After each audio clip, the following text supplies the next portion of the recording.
So what we're going to do today is we're going to go over the main riff and Over the Hills and Far Away. And I'm going to simplify it slightly, but it's really not going to be all that different. Within the song, Jimmy Page kind of like varies the strumming patterns and stuff. So we're going to like generalize it a little bit, but don't worry, it's still going to sound pretty cool. So yeah, let's go ahead and get started. Okay, so here's what we're going to be playing.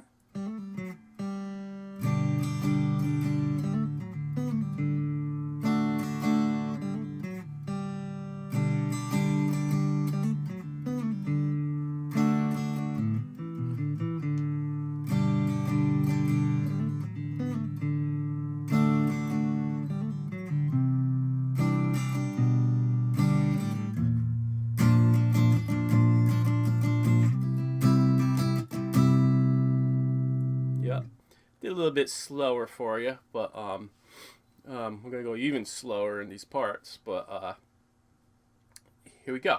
We're gonna get this going. Now, one key part of all of this is making sure you get these little riffs. And making sure you get these sounding good. Of course, we want to play the chords really well. But if you don't play these nice and clean and clear, it's not going to sound right. So like if you play it like this,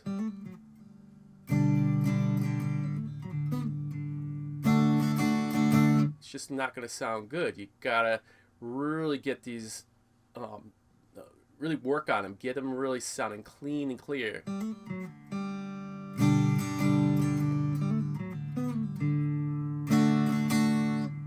Don't do that, and it's just not going to sound right. So you may have to practice just those little small parts over and over and over again until they sound good.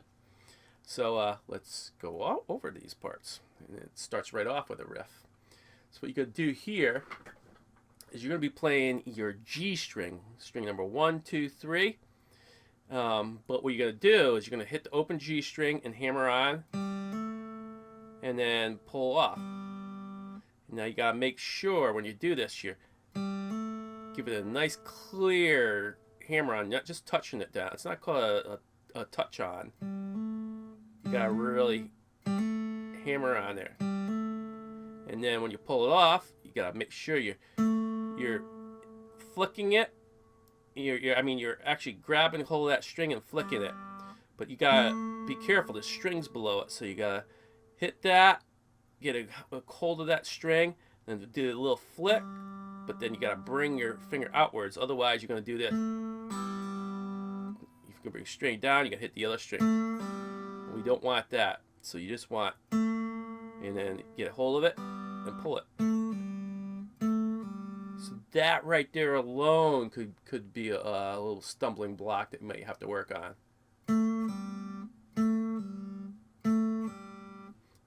And if it is, don't skip it and just say, all right, it's gonna be good enough, I'll be all right. No, you gotta work on that, or it's not gonna sound good. So you'll just work on that over and over again, and then all together, hammer on, pull off. Gotta make sure you get that good. So 2nd fret, G string, hammer on, pull off. Hammer on, pull off. Then you're going to go over here to the D string, 4th fret. You're going to pluck that and pull off. And again, you don't want to pull it and then bring it down, hit the strings. You got to pluck it, pull it off, but then bring your finger kind of up. So you're flicking it, but bringing that. Maybe if I show you this way. See, I'm going like this. I'm grabbing hold of that string, and I'm plucking it, but I'm kind of bringing this. You bring it down slightly, but I'm bringing it upwards too. I'm just kind of plucking it. I'm almost like get a hold of that. I'm almost bringing it, my finger around a little bit, and then bringing it up. So you gotta play around with that and work on that. So again, you may have to sit here and work on just that part a bit. So, and then you put them together. Again, you're just plucking it and pull off. Put them together.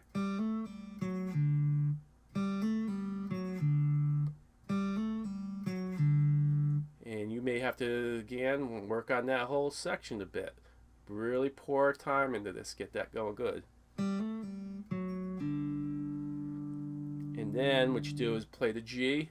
You're going to play down, down, up, up, down. Put that together. Oh. After you play that, I forgot, you got to hit that open G string.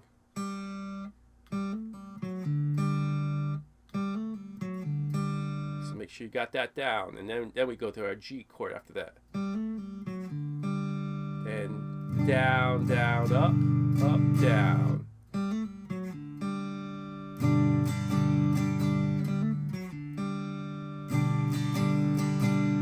So work on that. Again, that alone might take you a while. Then what we're going to do in the next part is we're going to start out the same, that part, but instead of just hitting the open string, we're going to do something a little bit different on the G string. We're going to do this thing where we're going to go from the 4th fret to 2nd fret to open, and then it's a pull off thing.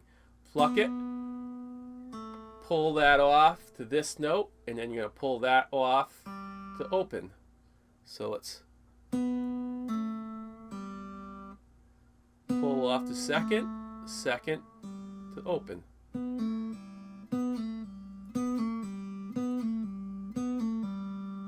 And then after that, make sure you get that down good. Then you're going to end off with, oh no, you're going to just hit to open the D string.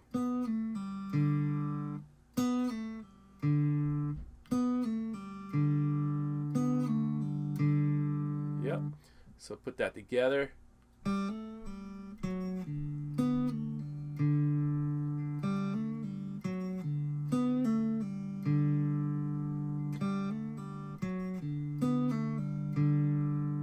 Really practice the heck out of that. Really work on that, because these little parts of it are so important to get down, sound nice, clean, and clear. Otherwise, none of this is going to sound very good.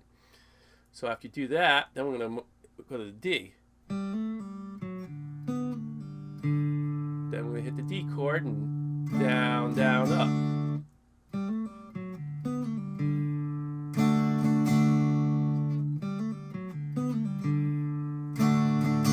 Make sure you got that going good. Then put it all together.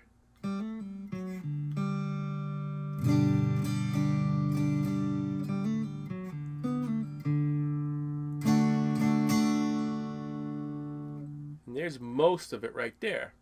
Now what we're going to do is going to play that twice.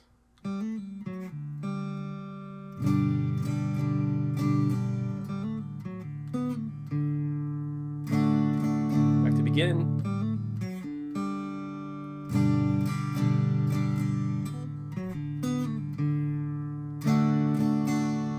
So you play that 2 times. But now after the second time, now we gotta jump up to here. We gotta play that little riff. And what we do here, A string is open 2 on the A string. Then we gotta lean our finger over so it's hitting the D string in the 2nd fret, and then back over to our A string 2nd fret. This is a string roll, so I'm leaning it over and really actually playing the D string with my fleshy part, so I can, go back. I'm hitting the string above that, then lean it down to hit the string there, so I'm hitting this part, so I can lean it back over and hit that string again. Lean it over, string roll it's called.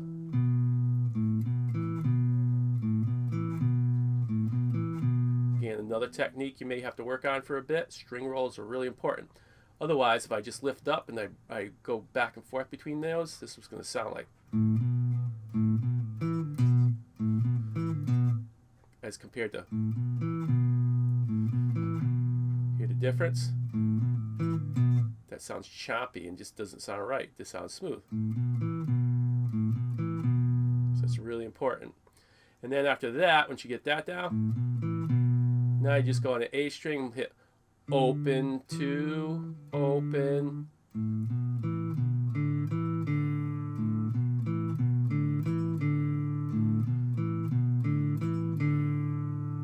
And then there you go.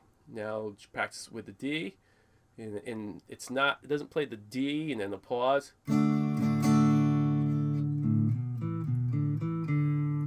It goes straight into it. Here it goes straight into it.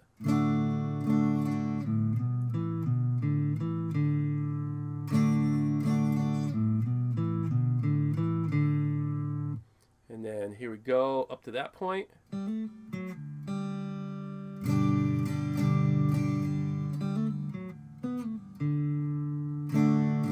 Second time.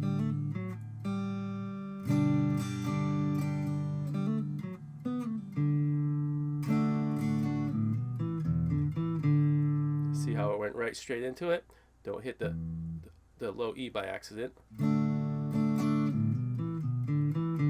It goes right straight into it. That's really important. So, yep, it goes through all that. And then we, after we get through that, we have the next part. So we have a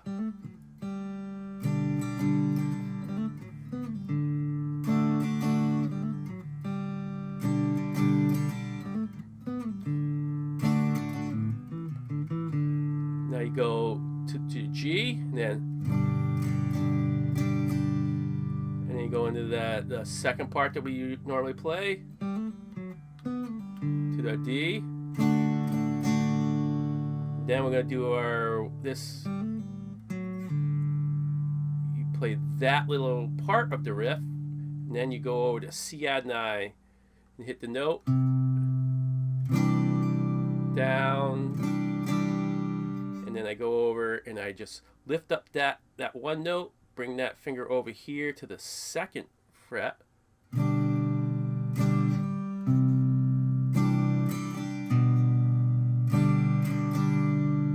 So let's hit the note, and then note, then chord, down, up, and then I hit the note, down, up.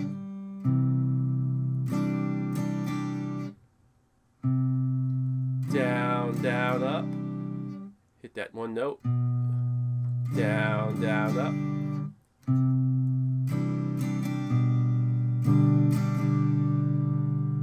So again, that very last one, after you have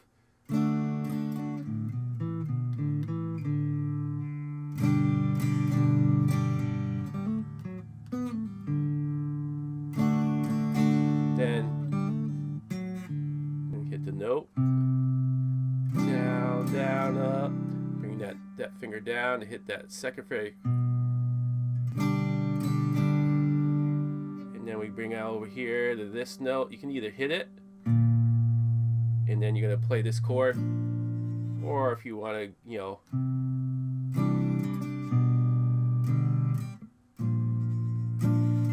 can go right into the chord, whatever you want to do. You don't have to be everything. That's have to be perfectly just like the recording. So what this is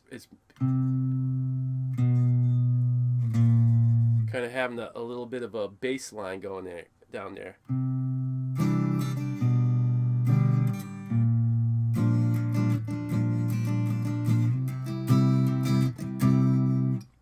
So yeah, when we get over here, I kind of like hitting that note for some reason.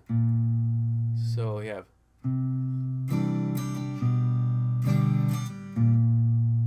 hit that.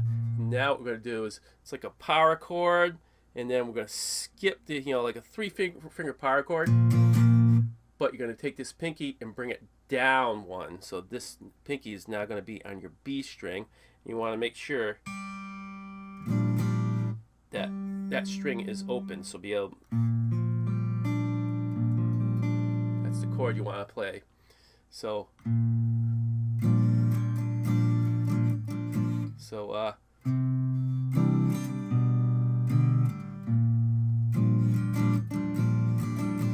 so I kind of do the note, down, down, up, up, down, down, up, down, up.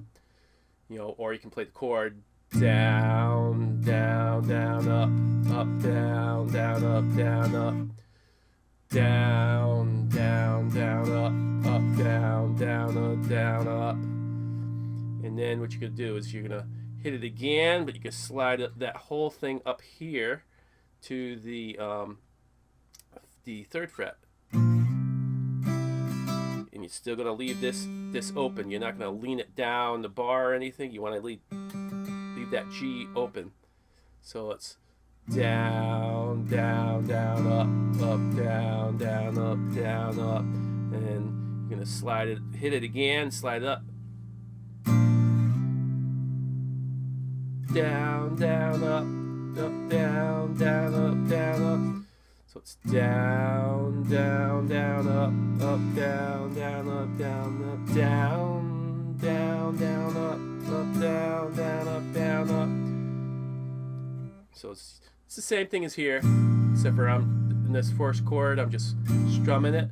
When I'm sliding up, that strum is going to be a slide up here. That again, right there, that might be a challenge. So let's.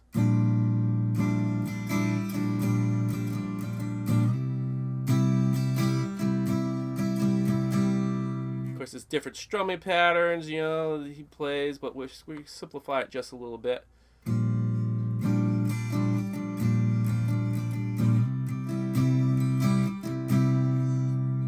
then you're going to want to put that together, practice that.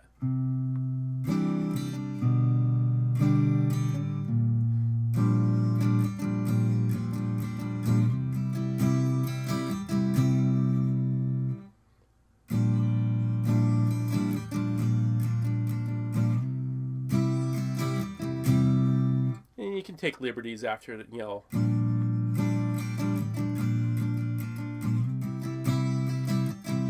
So I kind of did it, you know. But at first I would keep the pattern the same. Oh, gotta do slide.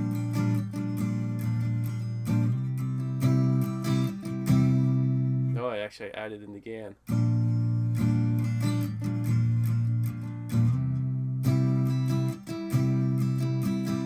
So you try to keep the strum pattern the same at first, and then you can embellish a little bit later.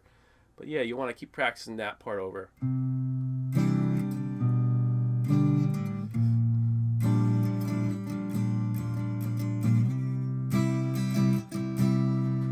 Then I go back into and so forth after that. So there is the main part in Over the Hills and Far Away. So it's a little slightly simplified, but you know, that's kind of it's not really simple though, because there's, again, some of these parts are hard, especially, you know, if you're a complete beginner, you're probably not going to be able to handle this, but you're an intermediate player, you could probably handle it. Just put some work into it. And again, the key to this is getting these riffs down. Making sure those are clear, because if those are not clear, then this whole thing is just not going to sound good. You know, you can't depend on just the chords. Those little riffs, those little fills in between are so critical to this. So you got to pour some time into that and make sure everything comes out nice, crystal and clear. And I'm doing it on the electric. It's even more important on acoustic, because everything's going to stick right out. I mean, this is clear on the guitar, so it's going to stick out anyways, too. You don't have distortion to hide behind. So this one's all about technique, so really pour some time into this. And that's it. I hope you enjoyed it. If you have any questions, let me know. Otherwise, we'll see you in the next one.